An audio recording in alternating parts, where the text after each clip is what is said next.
Hi everyone, I hope you're all doing well. Today I wanted to share my recent experience. I wanted to wait a little while to share this news just because I wanted to be sure.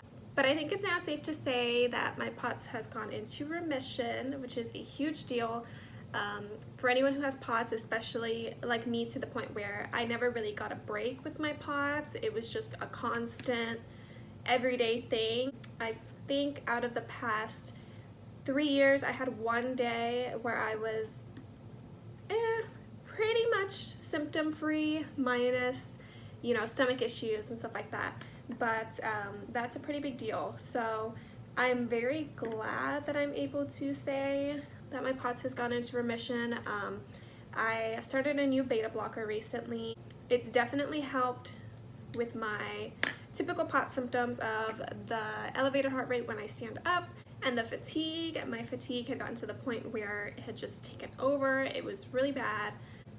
So within just a few days of me starting this beta blocker is when I started to notice a big difference. Going from where I was just a couple months ago to where I am now, where I'm able to stand the majority of a concert, where I'm able to stand in line and not feel as antsy or anything like that from my heart rate spiking up too high. I've been majorly reorganizing our house because it had just gotten so messy from not having the energy to do anything with it. It's pretty crazy to see what a huge difference the right medication for you can make. So even going back to mid-August, my average heart rate would range anywhere between in the 40s to the 180s, sometimes 190s, and that was pretty much every single day.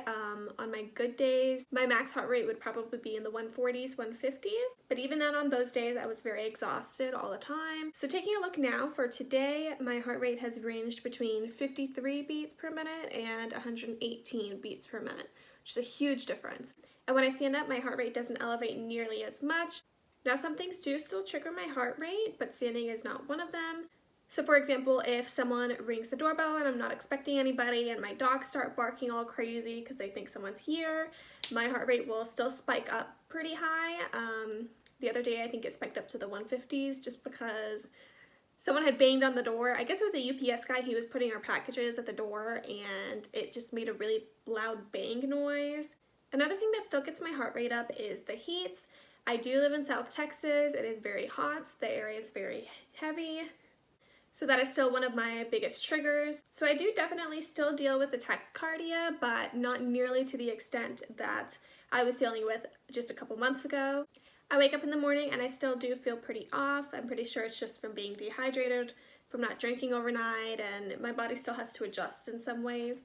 But I can get out of bed in the morning without having to take so much time to do it, and I don't have this huge jolt of rapid heart rate and palpitations and all of this. If I have to get up in the middle of the night to go pee, I can actually just get up like a normal human being, and that's something that I really appreciate. There's nothing worse than waking up in the middle of the night from your bladder telling you you gotta go now, and then having to feel like crap trying to balance out, potentially passing out and having an accident. That's just something that nobody wants to have to experience every single night. So I'm definitely grateful to not have to deal with that anymore. I do still deal with shortness of breath. I'm sure you can tell in the video. And it definitely is worse when I am standing. I do obviously still have to increase my water and salt intake just to help with low blood volume. If I am feeling off, salt and fluids are still my first go-to, and they do still help me as well. So now as far as my stomach issues go, those haven't really let up at all. I just made a big bowl of pasta for lunch and it sounded like the best thing ever. I was so hungry, and then about halfway through eating it, I kind of just wanted to gag at the smell of it and the look of it. But yeah, if anyone's wondering, the beta blocker that I've been put on is Bystolic. I believe it's a newer beta blocker. I try to take it right before bed just in case I do end up having dizziness or lightheadedness. One negative to Bystolic is that it is expensive, especially if you don't have insurance or if you have quite a lot of medications that you already have to take. It can definitely add up. Luckily for me, it kind of balances out because I was able to stop a few other medications just to take the Bystolic. But if you do end up being a good candidate for Bystolic and your doctor ends up putting you on it, there is a prescription savings card if you go to Bystolic's website.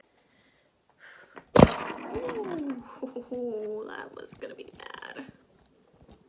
sorry, I just dropped my phone. Where was I? So the ways that this medication has kind of changed my life is when I was diagnosed with fibromyalgia, I was told that I should try to work out at least 20 minutes every single day to help with the pain. I no longer have much pain in my legs from POTS. I do still deal with it if I am on my feet all day, but it's not as bad, and I don't wake up with the pain either. I do obviously still have typical fibromyalgia aches and pains, but for me, I feel like they're not as severe either because I have been actually able to work out. Before I started the Bystolic, that was not an option. My husband is so sweet. He got me this workout bike that I'm able to use. So I try to work out on that every day, or at least every other day. So Bystolic has also given me the opportunity to actually work out. And like I said before, I've been able to organize the house and actually do some things regularly that I really wasn't able to do before, like normal everyday people things.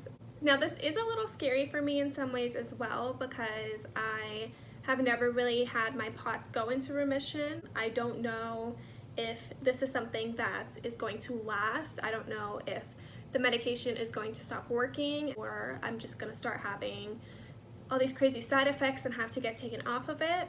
That's definitely something that pops up in my mind every day because it's just really hard to deal with having your health finally get to a somewhat stable level compared to what you're used to, and then having to go back down to the basically rock bottom. I've had that happen a few times, obviously not from remission, but with just my symptoms being a little easier. With me, my POTS has always been kind of like bad, really bad, and then really bad. So my flares tend to last pretty long. It's just scary knowing that I could go right back down to rock bottom with no warning. I am trying to stay positive and not really think of it too much and just enjoy life, but it's just one of those things that you'll kind of always have in the back of your mind, at least for me. But yeah, so that's what's been going on. I'll probably try and keep you guys updated on how my experience with Bystolic is going, but so far so good. I do want to let you guys know that if you are dealing with very severe symptoms and your doctors are kind of just pushing you to the side, like, oh, this happens, you know, just keep going back, keep trying to push for answers, keep trying to find some other way to be able to manage your symptoms and hopefully be able to make them more bearable so you can actually live your life. Sometimes you do have to be pushy, and I think a lot of doctors don't understand that you are in the situation where you're feeling like crap every single day. Your life in all aspects has been disrupted by your symptoms and having to make time for doctor's appointments and all of that, and it's kind of hard for them to understand what you're going through unless they deal with it themselves. So sometimes they do need a little kick and a little reminder. So just continue to keep trying to find what works best for you. If you feel that you need a medication change, definitely go see your doctor and see if there's anything that could work better for you. I didn't think that there was anything left for me to try. I really didn't until I saw my doctor and he had suggested Bystolic. Did I want to take it? No, because I've tried other beta blockers and they did absolutely nothing for me. If anything, they made my fatigue worse, but there's just something different about, I guess, this formula that works perfectly for my body and has helped so much. Just be as open as you can and let them know how badly your symptoms are affecting your life and what you want to change. Obviously, for most of us, completely getting rid of your illness is not an option, but if there's any way that you can make it better, then it's worth a try. Also, today marks the start of Dysautonomia Awareness Month, so if you or a loved one are dealing with dysautonomia, please help spread awareness, because that gets us one step closer to a cure.